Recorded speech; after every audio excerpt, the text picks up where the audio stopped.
Thank you, Mr. Chairman. Mr. Attorney General, I'm right here.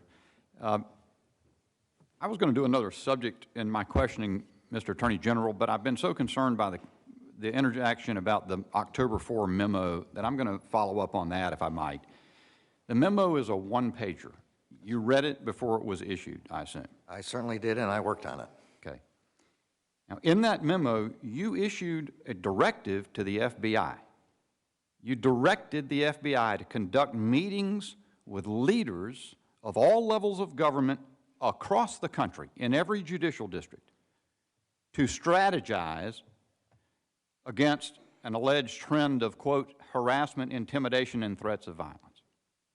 You didn't cite examples to distinguish legitimate First Amendment activity from criminal activity, nor certainly examples of a nationwide scope or severity of such acts to constitute a rise or spike in criminal activity, which you alleged in the memo. Certainly not one that would warrant nationwide action by the FBI. Here, you've acknowledged that you relied in part on your knowledge of the National School Boards Association letter, which, by the way, characterized this activity nationwide as domestic terrorism, and maybe some vague awareness of other news reports. You've offered the justification here also that this was not the initiation of an investigation, as if that frankly, I don't submit it, doesn't excuse the preeminent law enforcement official in the country issuing a memo of that sort. And other than a brief nod to the concept of First Amendment rights, you included no guidance in your memo how the FBI should go about avoiding, chilling, intimidating legitimate First Amendment activity. You've even distanced yourself from the DOJ's press release on your memo today in its reference to the National Security Division. So we come to this.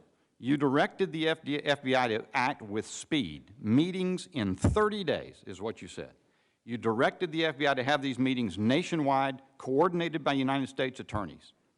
3 days later, I and 30-some-odd members of Congress asked for advance notice of these meetings, indications of what content would be shared there. We asked for that response within 10 days, given the time frame you set forth in your memo. More than half of that time has passed, no response. Are these meetings occurring? So let me just be clear one more again here. This memo is expressly directed against threats of violence and violence.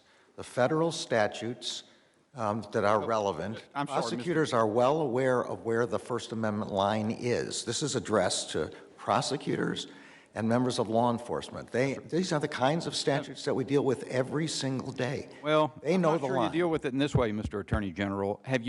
Are the meetings occurring? Do you know? I don't know whether they're ongoing, but I expect and hope that they are going, yes, because I did ask that they take place. You do not have any report, or you have not pursued at all to know what the progress is of your directive to do this within 30 days. Have meetings in every judicial district across the country. You just don't know. I doubt there have been meetings in every jurisdiction. I expect there have been in some jurisdictions, and I hope so, because that's the purpose of the memo. To have meetings to discuss whether there's a problem, to discuss strategies, to discuss whether local law enforcement needs assistance or doesn't need assistance. That's the purpose of these meetings.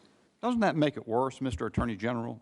You don't even know if these meetings that you directed urgently to occur are even occurring. What is left, indeed, of the memo except your use of federal law enforcement moral authority to stigmatize a widespread movement of First Amendment activity, at least a significant portion of which is directed as opposed to the ideology upon which your son-in-law makes his living?